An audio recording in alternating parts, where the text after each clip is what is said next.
some of the beliefs that we've been taught is that these are the only systems that we can survive in. And what I'm seeing now is as some of these big name places are closing down, or restaurants that have been horrible to people, that like dishwashers especially, they're closing down. And yes, the dishwashers are right now out of a job, but I'm also seeing a whole new group of people who've been waiting for things to change so that they can go in and do something different. And they're going to be hiring.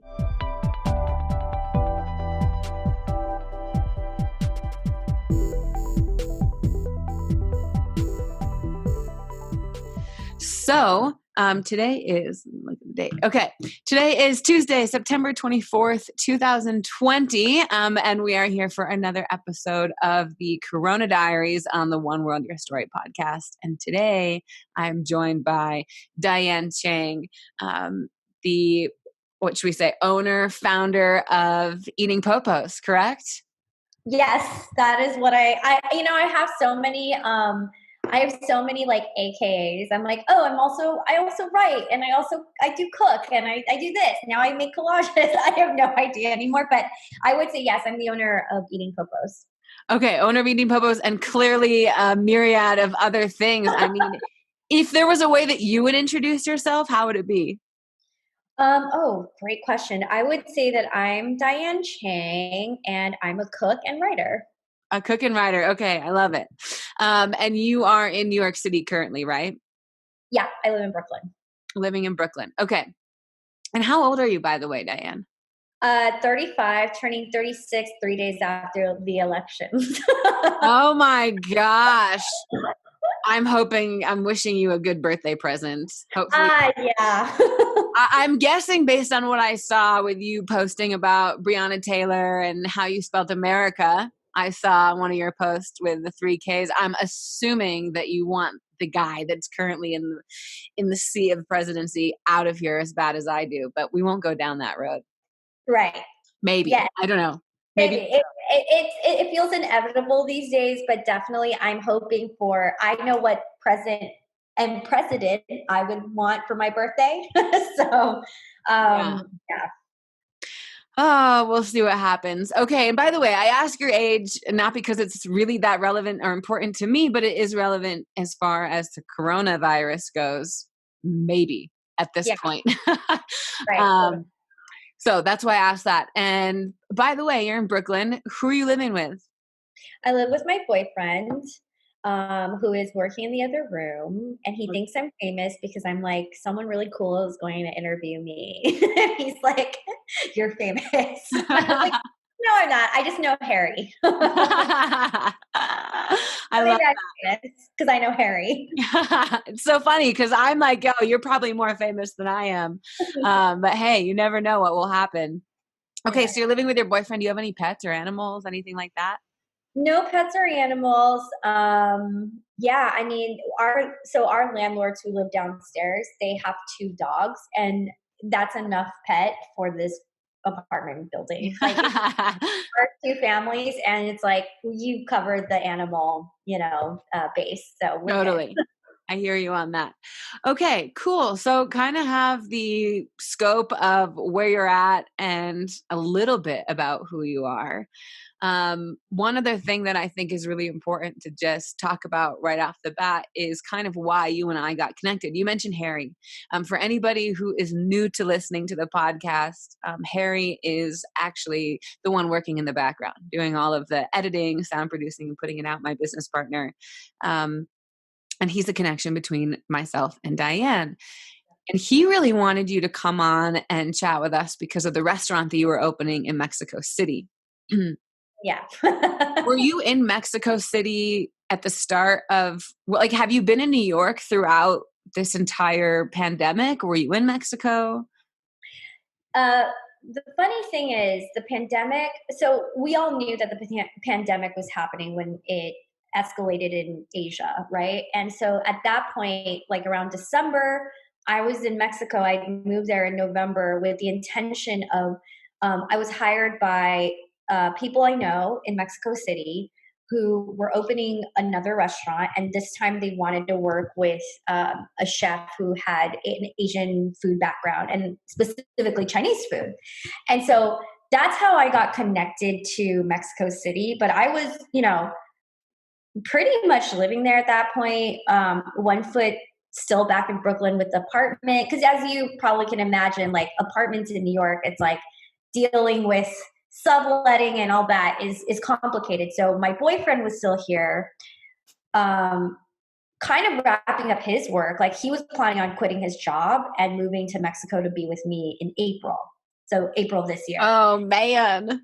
So, so a lot of things happened, obviously, but I was in Mexico City in March, and then I started seeing on Instagram and social media, and just talking to friends, people were starting to panic, and the news was, obviously starting to report on the level of infection rates, the infection rates that were happening in New York. I started thinking maybe like 10 steps ahead, like not so much, am I going to catch it? Am I going to pass it? Maybe I should have thought that, but more like if something were to escalate to the point of the borders being closed between Mexico and the US, I want to be closer to my family. And so I flew back. I did also wear like 8 layers of protective gear because I'm scientific that way. Like I was like, yep, I'm not gonna risk it. And bought my first like business class flight ever, which was not expensive for, because I was like, oh, I'm just gonna like sit away from people. But I flew back to New York like March 19th. Okay, March 19th was like pretty much right when things were already real in New York at that time, actually. Yeah. I can say that. Yeah. And I know this because March 17th, I think, was like St. Patty's Day. And that was actually like right when I think that might have been like the first day I ever did the Corona Diaries. Okay, wow. And I think that Denver like had shut down. And the week before that, it was like, whoa, all my travel got canceled. So you were traveling at that time. I mean, New York was becoming the epicenter of the pandemic right at that time, more or less.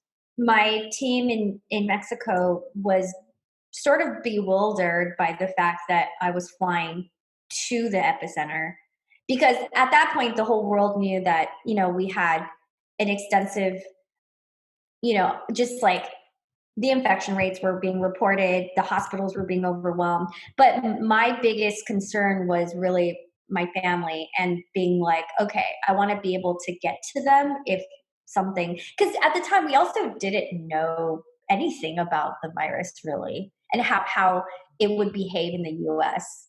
Right. It was really crazy. I don't know about you, but I felt like there was a moment where everything felt normal, and then suddenly you're like, oh, there's this thing that's happening, and then the next day it's like everything changed. It was crazy. It was like a year of things happened in a week's period of time. I mean, every day, so much. And you're right. It was normal, and then boom, it was like, nope, this is not happening. I mean, okay, so I get that. You wanted to be close to your family. I totally understand. I mean, I had been a nomad for 3.5 years before all of this happened.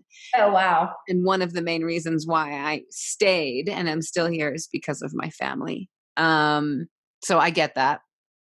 Even though not all of us live in Colorado, it's like I haven't seen my dad this whole time. He's in Connecticut. So I don't know. I say that, but something about being here feels closer. I know, really. It's that. Because I haven't seen, it's not like I've flown back to Los Angeles where my parents are. It's just knowing that there's a way there that would feel like there's no border. Right. There's no way.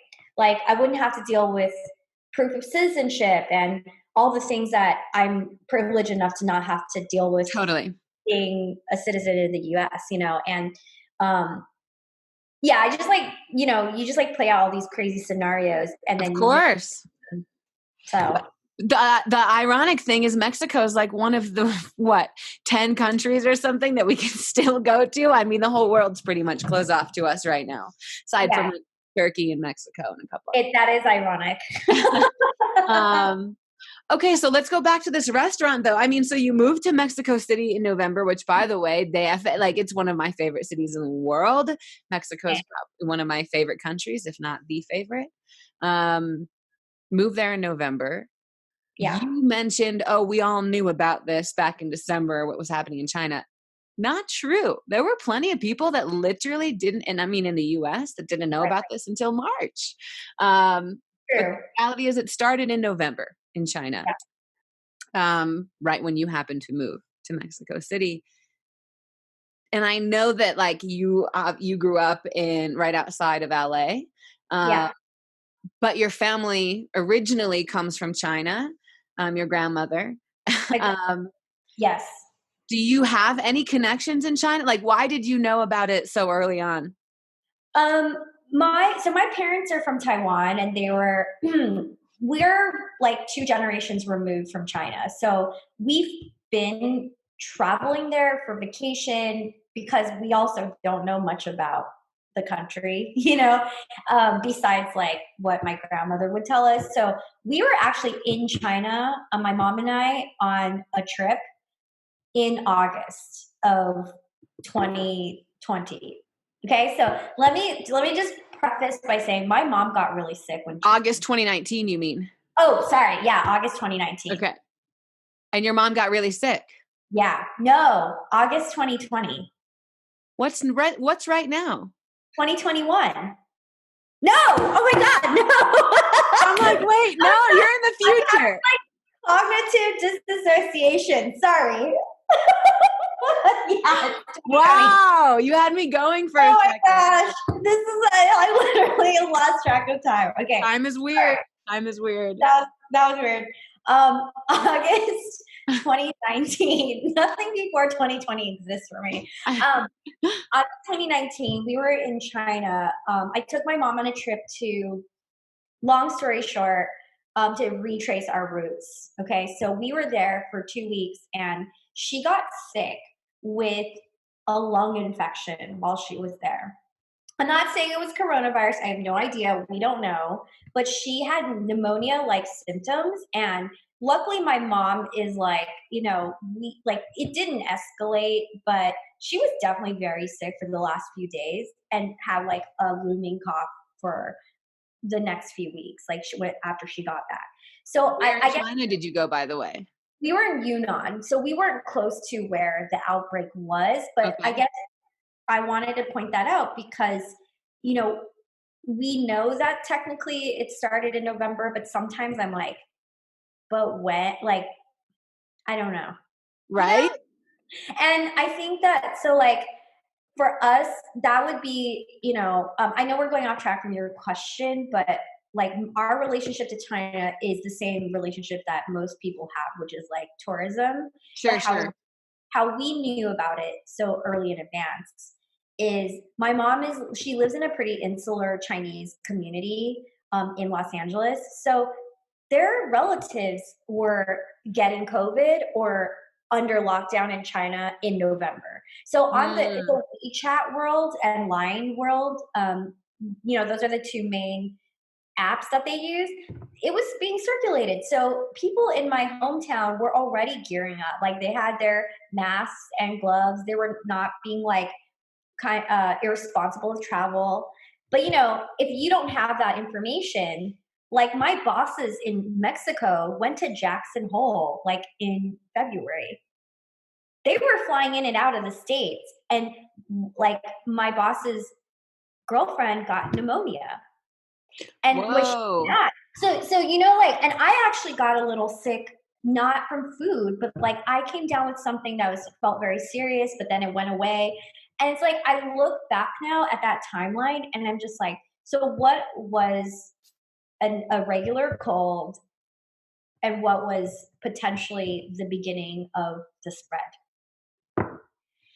It's questions that I still feel like people are asking. Like, what? Oh, I lost your video. There you are. I'm like, what actually is it? Do I have it? Did I not have it? I mean, God, there's still so many unknowns. But okay, so that makes sense.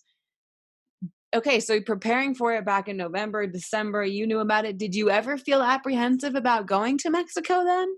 No, because I am inherently ultra American in that I was just like, I feel like I feel disassociation from the rest of the world in some ways. Like Mm, as global as my own community is, or as much as I travel, it's this feeling of like that can't happen here, and I think that's just sort of inherent for a lot of us who grew up with the lap of luxury of not having things happen here, and so it didn't seem that possible. And it's not just like living in like a developed country that you think that. I mean, I think a lot of my friends in other countries, it just doesn't seem that possible.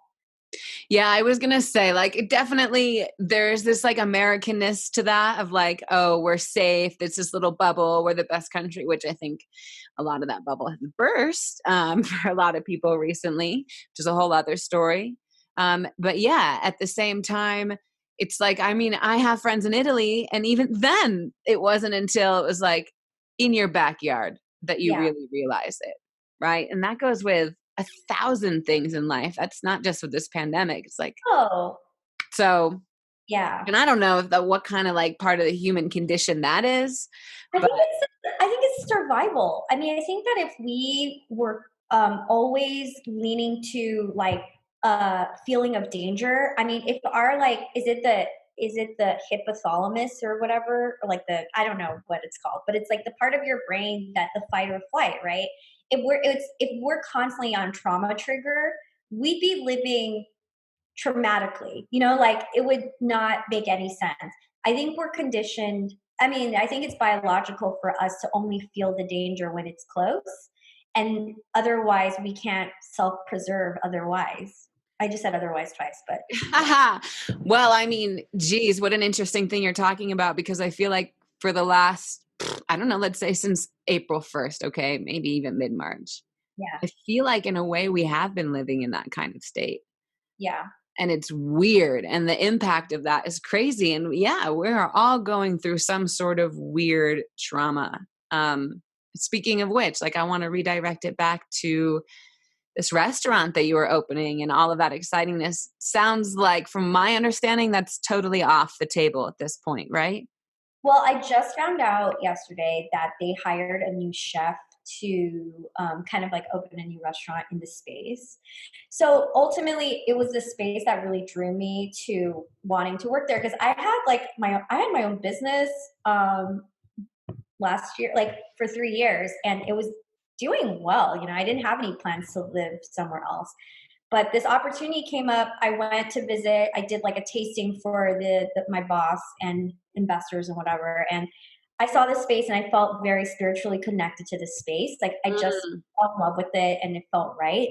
But anyway, so like yeah, we were 3 weeks away from opening from our friends and family meal. And here's the bizarre thing is that I was really bogged down. Like I was working like 16-hour days every day because we're building a restaurant and there was a timeline. Like they wanted it open by first week of April.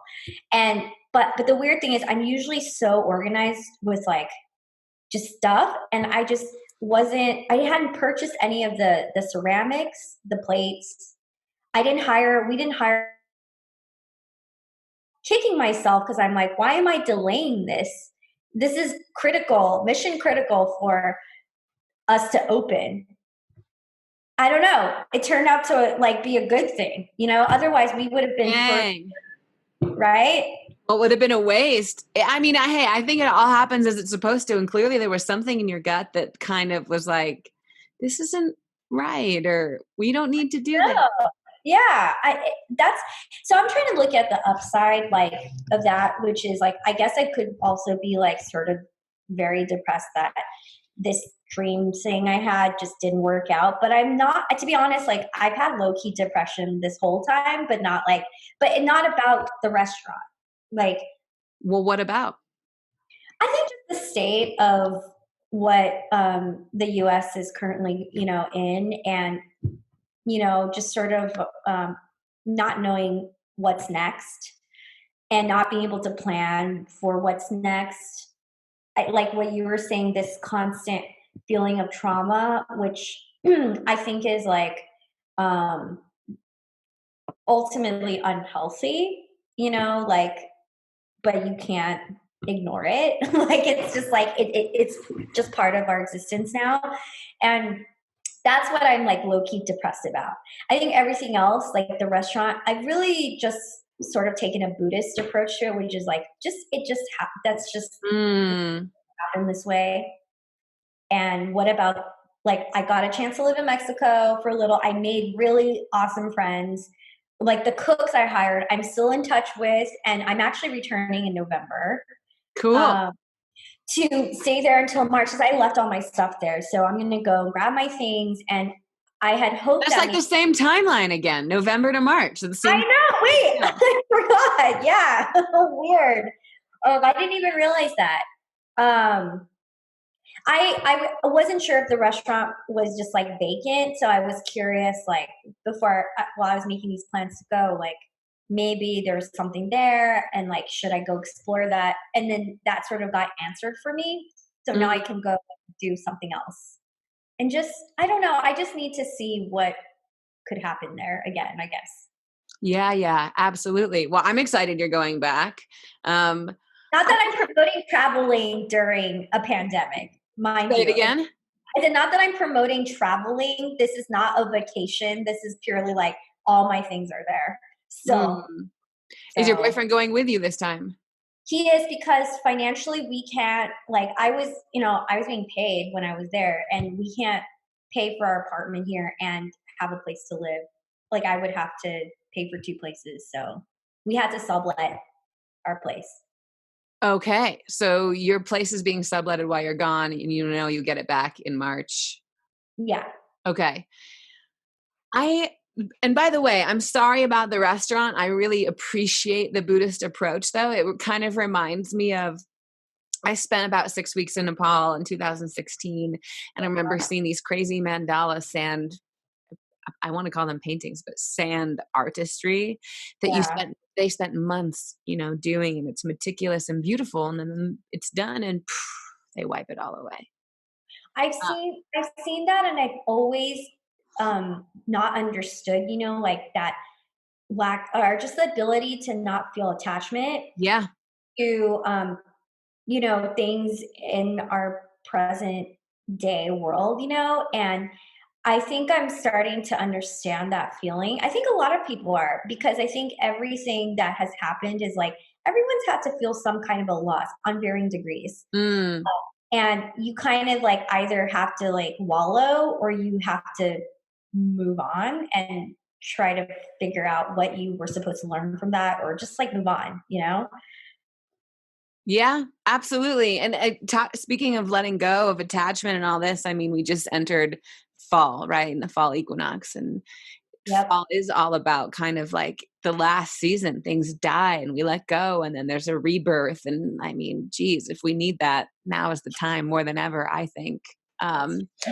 So I feel like I could sit here and say, I'm sorry about the restaurant. And it sounds like you've let go of that and kind of moved on, and I'm excited to see what's next for you. And I mean, this is a weird question, and um, it definitely has to do with coronavirus. And I also think it's really relevant and important to talk about as it relates to race and racism in America right now. Yeah. And have been cooking Sichuan food, right? Chinese food. Yeah. And that's part of why you got asked to work in this restaurant. And there was a whole thing at the beginning, and I don't know how it was in New York. Obviously, you weren't there, but people were not going to Chinese restaurants, Yeah. literally, because of there's called like the Chinese virus. And I'm just curious, as a Chinese American, as somebody who works in cooking that kind of food, how does that feel? Like, anything you want to say about that topic? Wow. I didn't, to be honest, I didn't experience a lot of that in Mexico. I think that culturally, at least where the people I was around, I think that there is a certain understanding. I don't know how to describe it. It's just like the types of rumors that get circulated in Mexico are very much unrelated to American racism. You know, they have their own problems and their own beliefs.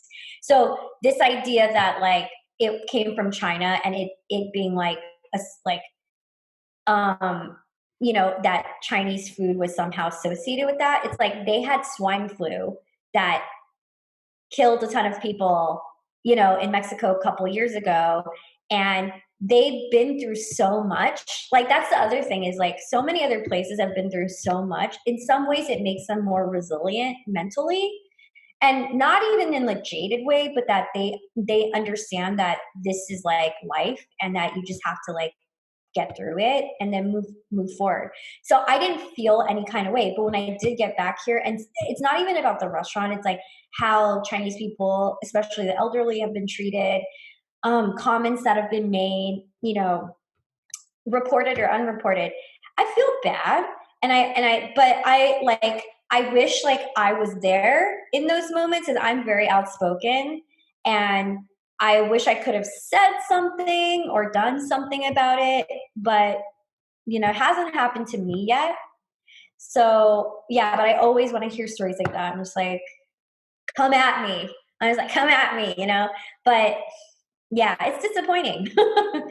What would you say out of curiosity?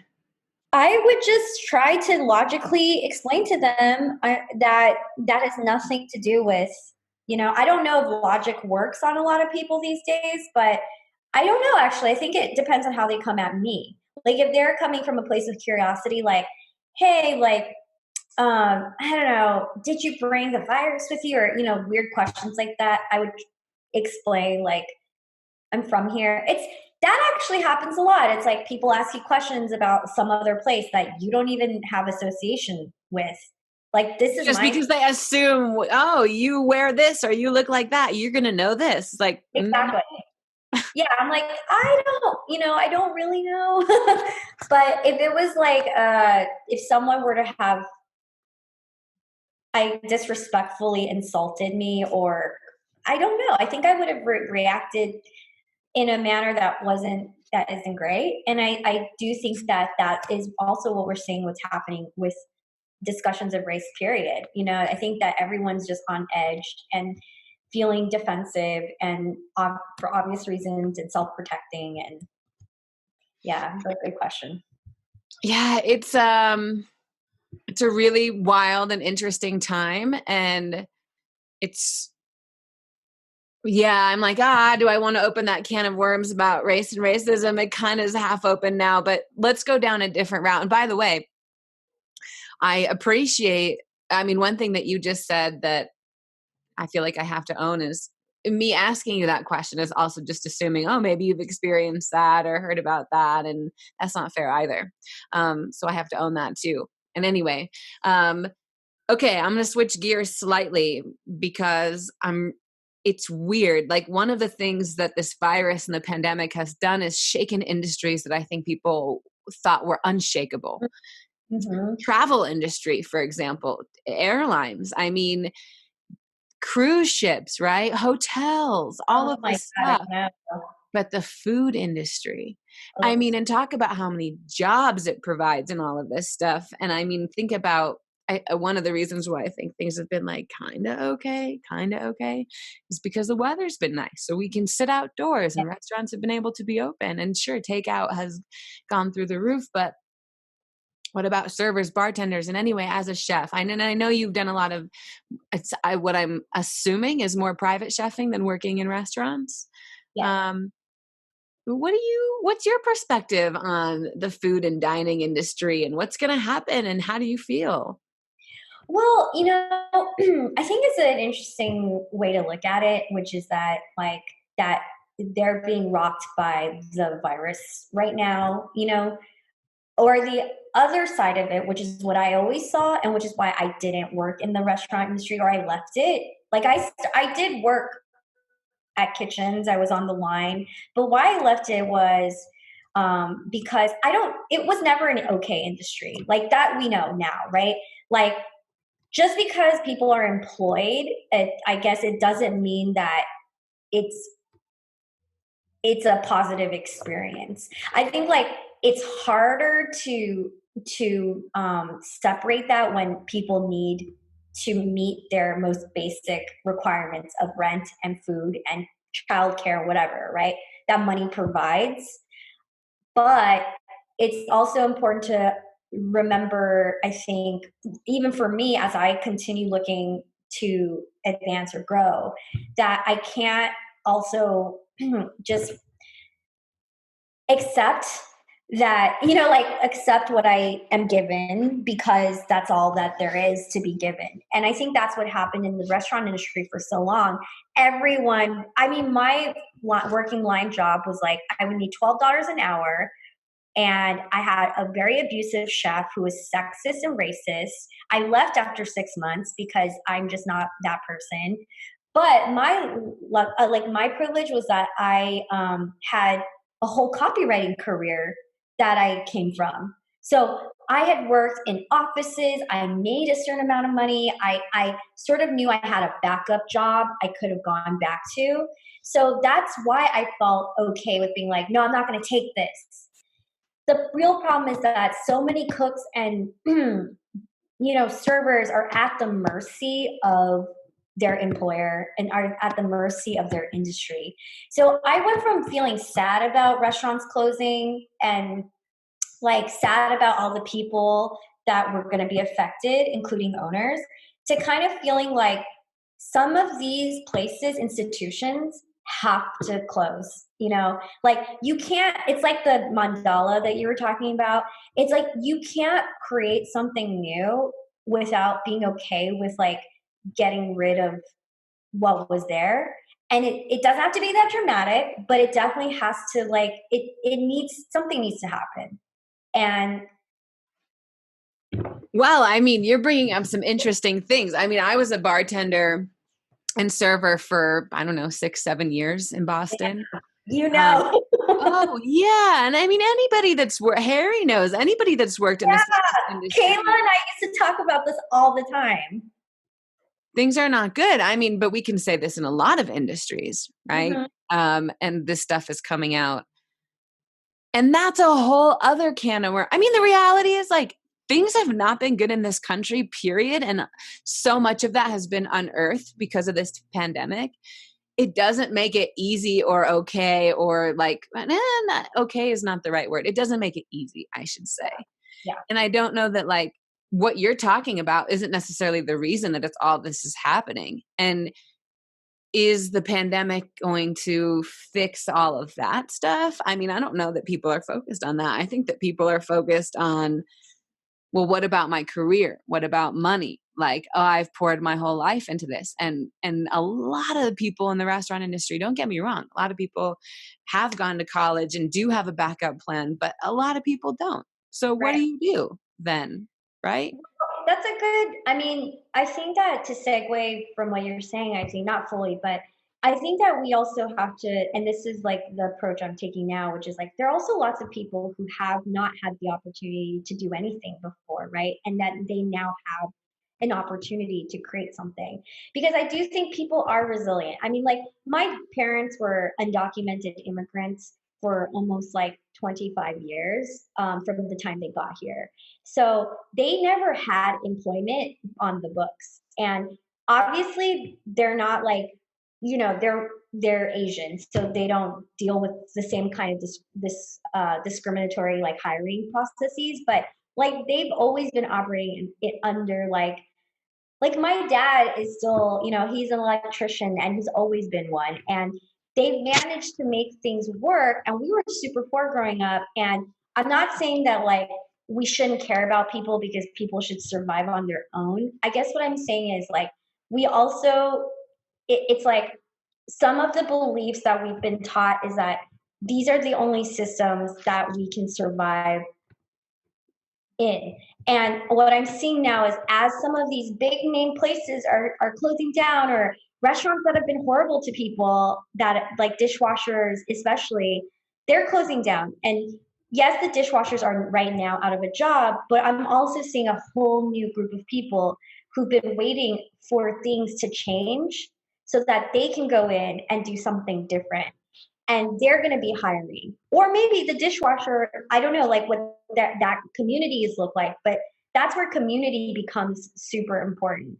So I guess like the reason why I do feel like a slight bit of optimism around it is I've been less involved in the morning and more involved in community work, online, offline, whatever. And that's been giving me hope because there are community leaders and people doing this kind of work like all the time that we don't know about. And I never knew about because I didn't care before. I mean, I hate to be mean. I was empathetic, but I was like just busy building my career, and what works for me. And now I'm like, oh shit, that's where a lot of the work needs to be done. Like I love all of that you're saying. I love it. And I mean, one of the things that I always talk about and ask, which I'm going to ask is, it's a weird conundrum, right? Because in the most trying times is when we have to figure it out and when the human spirit, I think, ends up shining the most, which is exactly what you're talking about. Because when we're comfortable, it's like, I can sit back. I don't have to get creative and figure it out. So, and I'm glad that you brought this all up because I do want to flip it back to you, Diane, because it's about you and your experience. Like after you came back in March, what did you get up to? I mean, all of a sudden you were working on this restaurant. You say now you're doing this community work. What have you been doing with Eating Po-Pos? I see these beautiful cakes you're still making on your Instagram. Tell me, what have you been up to? Have you occupied your time? I've been up to a whole lot of nothing and a whole lot of everything, like there are some really hard days, like where I didn't know what to do. I mean, if our lives are revolved around work forever, it's like, yeah, it's going to be hard to come back to nothing, like when I say nothing, I don't mean like, oh, I don't have like family or a home or whatever, but it's like nothing as in all the things we defined as like success. And it was like, it was definitely an interesting experience rediscovering all of, I think you brought up a good point is sometimes like you have to be like on the edge of falling off a cliff to know like what you need to do to stay on the cliff, and I think that some of the things I've done really is like, okay, so I'm not tied to a job, so what can I do to like lower my cost of living so that I can take some time to like figure out what works for me. And so it's like shifting your philosophy on like the things that make you happy, like shopping, what like doesn't matter like for me like anymore at all. Cooking at home has become very normal, exercising has become very sometimes harder, but like I'm starting to use the free outdoor space, but also like doing the things that I'm not making like a ton of money on, but that ultimately are joyful while I have a lot of like financial burdens related to my family. So I am looking for like a full-time job temporarily, to like help out my family. But at the same time, like, crafts, connecting with friends, something I got really into is I'm working with this community garden that is like in East New York, and they have this like amazing CSA program where they deliver food to elders in the area. It's a lower income neighborhood, and they don't. It's like a food desert, but they deliver food to the elderly that people like Good Samaritans help purchase. It's $15 a week. It's not even that much for a lot of people, and then I help with the deliveries. So it's like I'll fundraise for them. Nice. But also because we have the luxury of having a car, so we can. I mean, that's the thing. It's like there's so many easy, low effort things that make a huge difference. And I think that if Oh, I lost you. Okay, you said there are so many low effort things we can do. there's so many low effort things we can do that actually help people. Oh, weird. Is it me again? Yeah, but you're good. Keep going. Yeah, like I think a lot of that stuff feels so hard for even I know from experience it's like taking time out to do something that's not completely self-serving. It's kind of hard, especially if everything we've done is to advance ourselves. And I'm not preaching because I don't do that and I don't like it when people do that to me because we all have different functionalities as human beings. But I do think that sometimes, like, what's the most low effort thing you can do that's not like totally for yourself? And the selfish part is you get so much more out of it than you're actually giving. Like, really. And I just have to say, like, that is, if that's the only way to sell to people to be involved somehow, like even like voting and stuff, the way that some people communicated, like, okay, we know you don't agree with, you know, the two options we have in the current government, but vote for the people who can't. You know, like even that perspective is so important because it's like, oh yeah, like you can do that, you know. Yeah, I mean, I'm so glad that you said at the end, it is the best gift we can give ourselves, because it's like, okay, find something that isn't self-serving, but at the end of the day, I mean, because it's all about love, and that's the best thing. And when you give it, it comes right back. And God, there's so many people and so many different ways we can show up. Oh Like my God. And I have been down this path of like internal battling. Like it does not come easy for me. Like volunteer work has always been like it is it feels like so much effort because of like the way it's, and volunteerism I think has bad PR.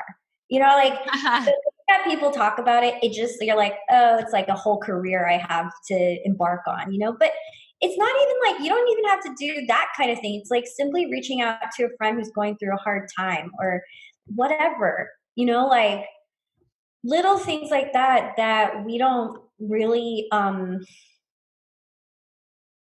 yeah, I just try to tell people, I'm like, this doesn't come naturally for me. Like Mm.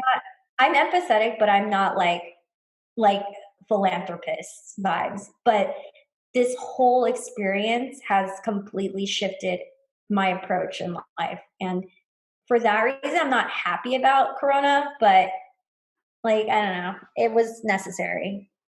Yeah, I mean, it's like I said, I always ask what good has come out of this, because in the darkest times, it's when light shines the brightest. And so I love the thread throughout this of the positive things that have come from this for you and your community and what you're seeing around it. I mean, I think that it's really easy to just focus on all the bad things. Um, and once you start focusing on the good things, that can become easy too. And it's so important, because how else are we going to get ourselves through this? So thank you for like constantly bringing it back to I, that. th- Thank you for saying. The only reason why I've even come to this conclusion is that, you know, not again, like I'm not trying to get back into the race thing constantly. Wait, sorry, the water's running. Do you hear that in the background? Okay, so not trying to get back into the race thing, but when you think about, and then this is something I think about a lot, is like what especially the Black community goes through, like on a day to day, and have been going through, and then they are still functioning in our society. You're like, oh, you know, it's like, what am I to not to say that we can't all have issues and problems and we're all always measuring with the worst circumstance, but it is important to have perspective. And like, yeah, we're not going to deny the fact that 200,000 people have died from the coronavirus, and that it is also a huge man-made, you know, issue. But it's also, this is not going to be the last virus we're going to have, and like the elections we're going to have now, Donald Trump is not the last, like fascist, like terrible person that might run our country, and he's not the first. You know? I mean, what is this? How does the saying go? History repeats itself. I don't know. I mean, come on. It's a constant, and I've been like so interested in a lot of like Eastern religion because of this, because of the like it's born out of circumstances where people don't have the ability to climb out of their physical state. You know, it's like you're born in, think about in India, you're born in your caste system. You don't have any opportunity to move up or out. So what are you going to do? Resign to the fact that you're just going to be, maybe they're not miserable. I don't know. I'm not going to like force my Western thinking onto a totally different culture, right? But it's almost like insulting to pity and to assume that someone else is doing something the wrong way, and that our way of like constantly climbing is like the right way. And then when some bad shit happens, something bad happens, you're like gonna be so depressed about it. And it's like, yeah, we're allowed to feel bad, but we also have to continue. That's just Well, how. I think that we so often look, especially in the Western world, at our circumstances to define our happiness. But it's actually quite the opposite way, which is what I think that you're hitting on. Exactly. It's up to us. We get to choose our attitude. We don't get to choose what happens to us. So yeah. Now, okay, I'm looking at all these questions that I was supposed to ask you, and I'm looking at the time, and it's like, oh my gosh, but this has been truly, truly amazing. I'm really curious. One other question I want to ask you about your specific experience before I move into some questions that I ask everybody. What has it been like? Now I know you're from LA. How long have you lived in New York? I've lived in New York for, oh yeah, almost 11 years. Okay, so Yeah. that's a good chunk of time. Do you see yourself staying in New York? And I say that because so many people I've talked, it's like the draw of New York and Brooklyn is like about going out. And I mean, come on, talk about the food industry and food scene. I mean, Yeah, huge. And, but it's expensive. It's really expensive. really expensive. And Harry, and Kayla are now in upstate. And I feel like so many people are shooting up there. What does it feel like to be in Brooklyn? Do you want to stay there? Do you really see yourself coming back? And yeah, how do you feel about just being a chef in New York? I, at first I also felt like draw of another place. I think it's escapism. You're just like, I feel stuck here, like I'm stuck now. But I think again, it's all perspective shifting. Like, if I don't really think about moving anywhere else at the moment. Like, I'm pretty fine here. Like, I'm able to make it work. I have a million gigs. Like, I'm doing small gigs. I'm pretty happy for the most part with my personal self. Like, I'm not like in a bad place. And I think that's why I'm able to put more effort and time into other things and other people. But at the same time, I would say that, like, again, like, who knows? It's like, if something happens in our personal lives or, around us, and we are required, or we might have to pivot and leave, I'm not like stuck to one place either. So I'm just kind of like going with the flow. I hear that. And I mean, hey, you really aren't. You're going to be in Mexico in a couple months. So Yeah. That came up because I needed to get my stuff, and a friend who's not, she has a place there. She's from there. She's like, I'm not going to be at my place. She's going to be somewhere else in Mexico for these months. okay. That's why I'm like, oh, well then, yeah, cool. So it worked out. But that's like, my parents have, I think, especially if you're an immigrant in the States, a lot of people here have had to leave their homes for whatever reason. So my family has immigrated so often that it's like not weird to me to also, sometimes you have to leave and then sometimes you stay. What an interesting perspective on it. I mean, I am my father's first generation American. My aunt was born in Russia. Where I'm the grandchild of Holocaust survivors from Poland, and it's like, yeah, I hear that, but I feel removed from that, even though that happened pretty like close in proximity to my generation. But I don't know, it feels really far removed. I don't know. I mean, you also have a totally different perspective, because it sounds like your family had to relocate for, serious, like, survival reasons, Sure. as we do. And again, it's like, what is the human nature? The like the natural instinct for survival, what does that push us to do? Sometimes we won't know until we get pushed there, you know? Well, that's what we were talking about in the very beginning, not until it's in your own backyard. Yeah, so a lot of I'm not mad at the folks who like decided to leave New York, or they're like, oh, I gotta go to California, which like happens a lot these days, to the wildfires. Yeah, my goodness. It's a whole other conversation. Totally. But, it's like, it's whatever helps them get through their lives, like no judgment there, I guess. And there's no silver bullet. No. Everybody's on their own unique path and unique journey. I guess there is something in me knowing that, like, hey, if they survived through all Yes. of that stuff, like, we got this too. It's kind of what you were saying along the way. What you just said is how I try to think about it. Like the fact that your father and your aunt and your grandparents survived something as insane as the Holocaust and unbelievable. Like the human brain I can't even wrap my brain around some of the things that have happened to human beings in our, the previous lifetime and even in ours, it's I like, was going to say currently.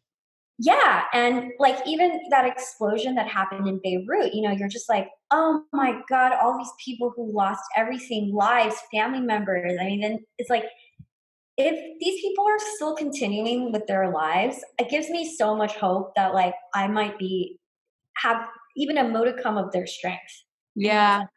Just even a little bit I'm happy with, because that's a lot more than what. Seriously. Oh man, I'm like sitting here, having whatever personal problems this week, and now I'm talking to you. I'm like, oh, Jamie, geez. At the same time, for anybody that's listening, I do think that like it's really easy to compare our crap to somebody else and then be like, no, I don't have a right to feel the way that I do. It's not true. Yeah. Like we're all going through different things. Hard is hard, period, not harder. There's different layers. And at the same time, I do think it's important to put yourself in check a little bit. It's not to diminish what we're going through, but it's to say like, okay, wait, there's a whole bigger picture out there too, Yes. and to give yourself strength. Yes, thank you for saying. I was like, I don't want to tell people that like their mental health is not important, but like I guess like the approach I have is very much like, do you know like the term tiger mom? Mm-mm. Okay, so like it's a thing that they basically call a lot of like, well, it's applicable to a lot of like first generation immigrant mothers, or American immigrant mothers. But like it explicitly came out of this article that a Chinese professor wrote. She teaches at Yale, Chinese American professor, about how she rears her kids. And it's basically this like, it sounds like a heartless, unempathetic approach to raising their kids where they, demand a lot from the kids. And basically you don't ever pity yourself or feel bad, or you always have to get an A. That whole like stereotype, right? So I think that I was raised with a little bit of that type of attitude, where it is not that it's unemotional. It's like, of course, like I went to therapy. Like I believe in nurturing your own self and being like, what you said. But I also think that sometimes it's like too much of anything's a bad thing. And self-pity is such an I self-pity all the time. All the time. I'm talking like this, but there are like moments where I'm like, oh, like, well, come on, it's easier said than done. We know this, and we're our own worst enemies, but it doesn't mean that you can't be your own biggest inspiration as well. All of it exists, and that's okay. Exists. Yeah, and Totally okay. I think that the only way, as things seem like they're getting worse, that's what a lot of people are saying. They're like, oh my God, I can't believe 2020 is getting any worse than this. It's so easy for all of us to fall into nihilism and depression and, like feeling imprisoned by this stuff. But I guess my point is that like that's going to be our biggest enemy in the end, like Absolutely. that. Oh, absolutely. And like we said, we're not choosing what happens, but we get to choose our attitude towards it. So, yeah. Okay, let me ask you a couple questions to round it out here that I ask everyone. And it's so weird because I remember when I started doing this in March and April and even in May, June, ask people, okay, Diane, if you could predict the future, when are we getting out of this? And so many people said September. So many. Here we are, September 24th. Definitely not out of it. Nope. If you could predict the future, when are we getting out of this? I don't, gosh, how do I say this? I feel like everything I say feels so like controversial. Honestly, I don't think we are. Okay, like I think it in that like I just think that we are entering a way of existing, and that this is just kind of a chance, an opportunity for us to be better prepared for the future. I think it's like just a lesson, like pandemics are, it's as we're seeing with climate change and the science around it, it's not so much that pandemics exist or viruses exist. It's that the way that they spread, the way we approach them. And it's like, I think we just have to, gosh, I know I feel bad saying this because I feel like I wish it was more positive or something, but doesn't have to be negative. I think it's like, we know now, like if this were to happen again, mask on, like keep a little bit of the social distancing measures. We know economically what we have to do, hopefully, but also from a social standpoint, how to caretake for community, that's a great lesson. This isn't the last time it's going to happen. No, and I mean, somebody said one time when I asked that, like, emotionally, mentally, I don't think we're ever getting out of this. Will we get? I don't know. I mean, I think that I've been hearing recently a lot, like, oh, this isn't going to be the last pandemic. Is the virus is here? Will it ever go away? The flu's always here now. I mean, so we'll see. I don't know. I don't have a great answer to it either.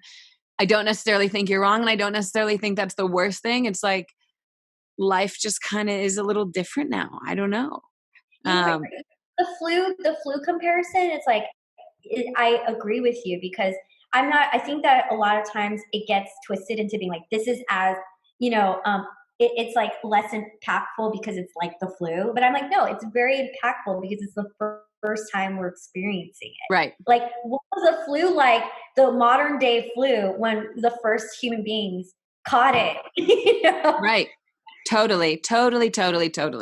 Yeah. So yeah, I mean, it's a weird question. This one also feels weird asking now, but I got to. So I always like to know, when we get out of this. So it's like, how do I even ask that? Because will we get out of it? But which country is the golden child? Who handled it the best? And who's the golden fuck up?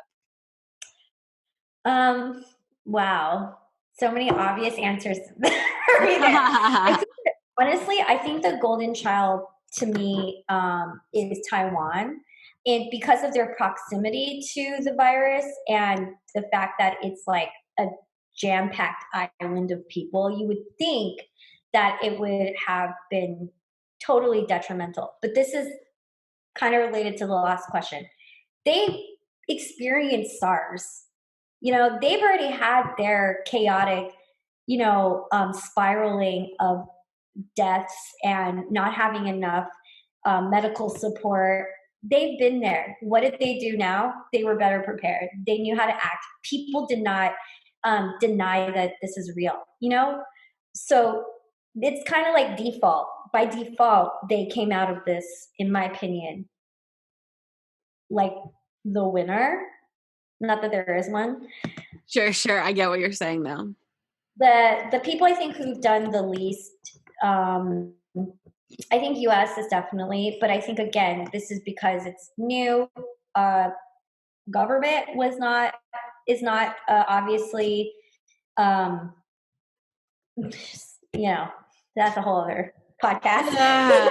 But I don't, but also, countries like Brazil, and even Mexico, I think that by default also for some of the countries that rely heavily on tourism as their main means of economic, like thriving, like I don't think they want to believe that it's real, because that would mean having to shut down like their main export, which is like like a globalized experience.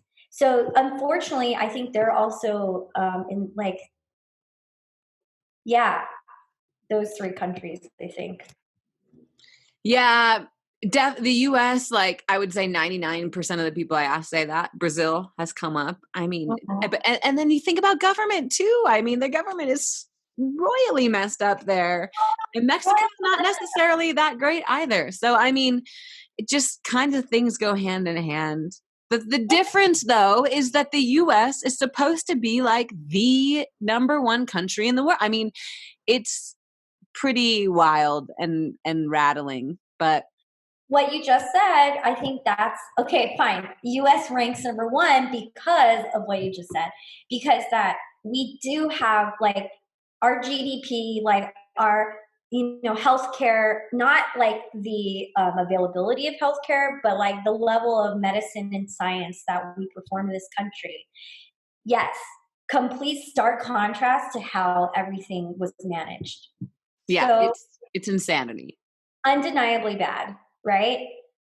Yeah. And yeah.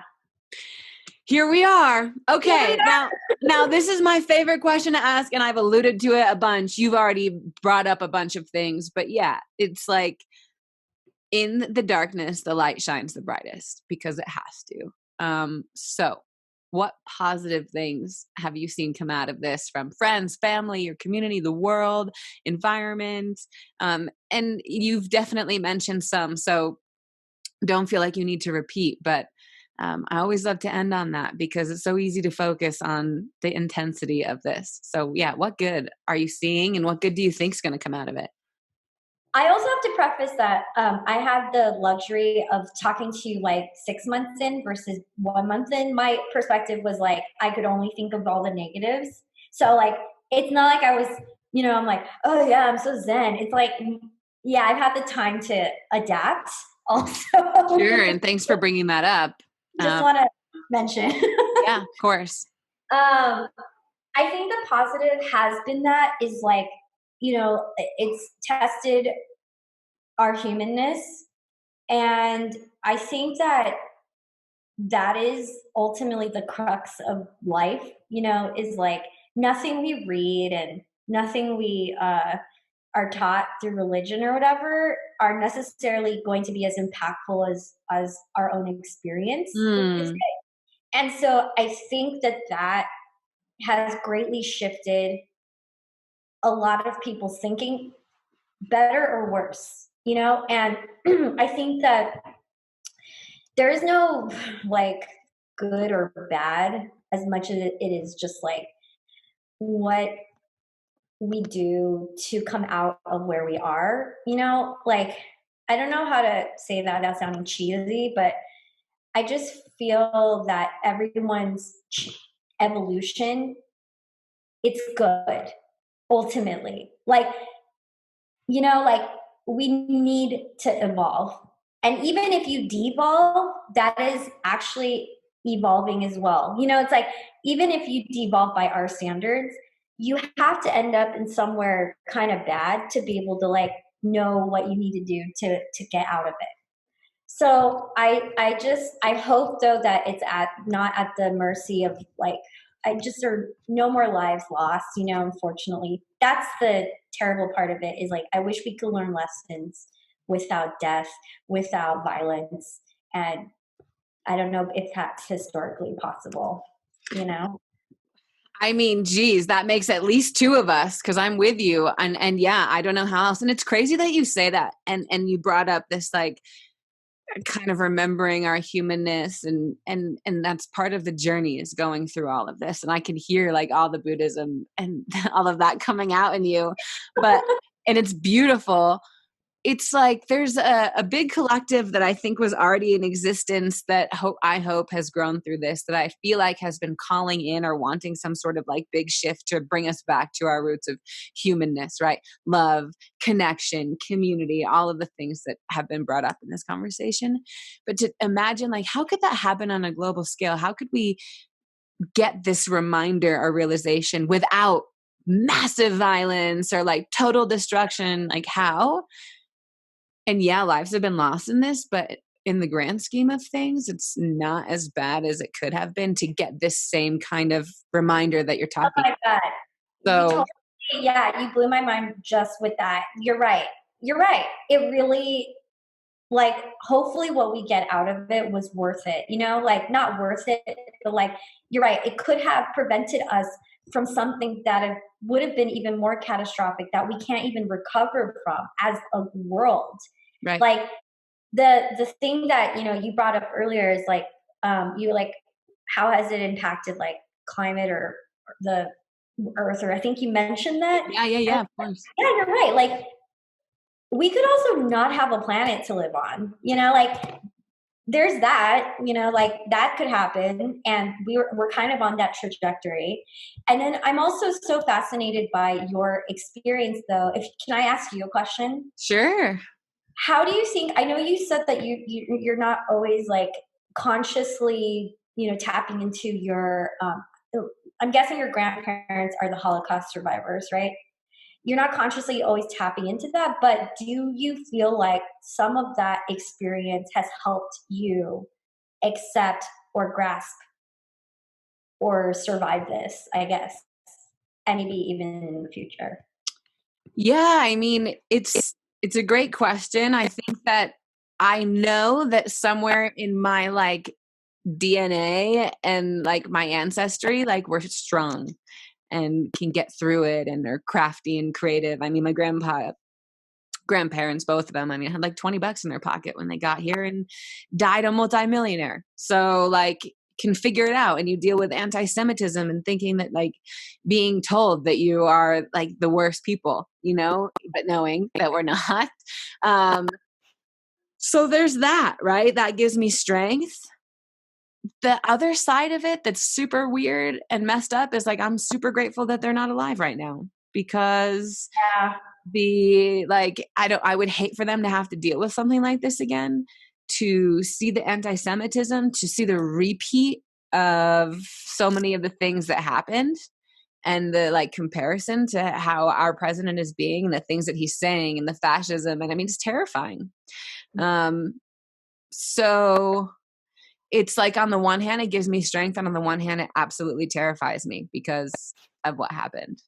And history repeats itself, and I'm praying to God that like we have learned and that we're strong enough to not have things like that happen. But geez, it's weird. I know. So It's like you can't help but also wonder, like, have we seen the worst, but because every day feels like, oh yeah, actually no, that's the worst. Okay, no, that's the worst. And I do think though that this ties back to like what we were talking about earlier, is like you were saying, like, just sort of, I'm butchering your exact quote, but it more or less has to do with just our attitude about it, because no matter what the circumstance is, not, it's out of our hands. It's not like we can shape it, but there's also going to be moments where we can't. And we can shape it based on how we choose to look at it. It's like yeah, the yeah, only guarantee in life is that one day we're not going to be here. Literally everything else is out of our control. Not even that is in our control. Nothing is. It's just the only thing that we know for sure. I yeah, think everything else is up for chance. So what I was saying, and I think this is the quote you're referring to, is we don't get to choose what happens. We get to choose how we react and respond to it. yeah. So it's the same thing. And I mean, I don't know. Is it going to get worse? Who knows? Who But knows?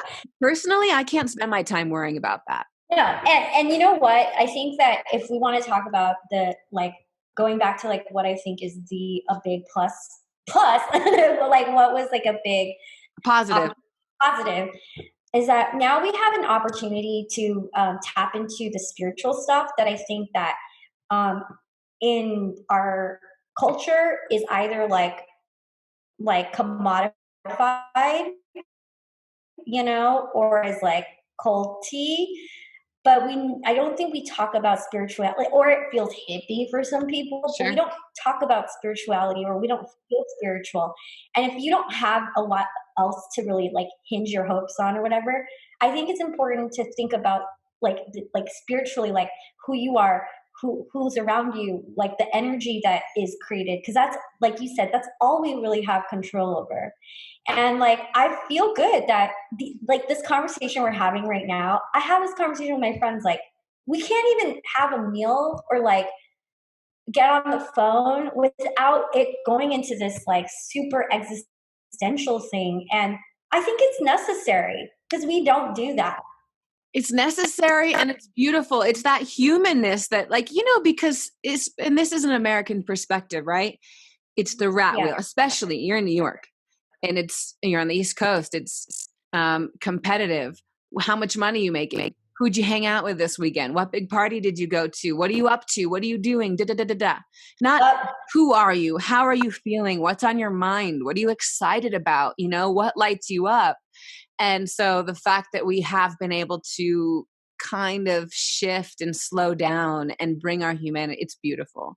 And I do think that has a potential to kind of recreate some of these systems or rethink the way that we're living. So It has to start there. I mean, something I learned when I was in Mexico that was really hard for me to adjust to was over chat. Like, we'd be on WhatsApp, and here, like you said, I'd be like, "Hey, can I get or like, hey, can we meet?" There, it's like, "Hi, Diane," or "Hola, Diane," like, "¿Cómo estás?" Like, "How are you?" And then pause, and yeah. then you're like, what do they want? You're just like, what do they want? But really, it's impolite to like go into any conversation without asking how someone is doing, And really even mean if it's it. yeah, really mean it. And like, and that pause was like really difficult for me because I was like, how do they want a real answer? Like, I don't know, but it's yeah. No, I So think it's beautiful. I mean, the Latin American culture, we just in American society, we just forget about the humanness so much. So, and we're you getting go there and you go to dinner and there's no agenda. It's like we're gonna hang out until we're done hanging out and relaxed and I about love know. and family. And I love it. And it's so funny you're bringing up the how are you. One of the first interview or projects I ever started like 7 years ago is kind of how this all launched, was literally called the How Are You Really project, all Uh-huh. designed around having that actually be a question rather than part of a greeting. So Well, anyway, I love that. Diane, I love talking to you. You've been amazing. I want to respect your time. We're well over an hour at this point. So I'm going to wrap up here. But Cool. maybe we'll have you back on in November once you get back to Mexico. I don't know. But I just want to give you a chance. Is there anything else that you'd like to say on the record as of September 24th, 2020, living through the coronavirus as a chef and a writer? I really appreciate you having me on. I know we talked like over email a bunch to try to make this happen, and I am what honestly emotionally wasn't like maybe not ultra like available, but also just like trying to sort out all this BS in my life, But I feel very fortunate to be in a place where I can have this conversation for an hour and a half with someone awesome. And it's like this is a little win for me personally, and I just want to take this energy to the polls and to other things in life. Oh my God, So that thank is you so much. no, thank you for saying that. It's like, you never know. I always get so much from these conversations. And to know that it was a little win for you personally and to Oh, it hear was a that huge you're one. in I that space. appreciate it. Like you asked so many great questions, but you had so many insights to share, and I know I appreciate conversations these days. So I guess that's my September 24th thought. It could all change on September 25th. Or it can change in an hour. Who knows? All right. Who Well, it knows? was such a pleasure having you on today's episode. Diane, thank you so, so much. Thank you so much for listening to this episode of the One World, Your Story podcast. If you enjoyed hearing this story and you wish to hear more, make sure you subscribe to us on iTunes and YouTube, and of course, follow us on Instagram at One World, Your Story. From all of us here at the One World, Your Story podcast, we are sending you so much joy and love. Have a wonderful rest of your day.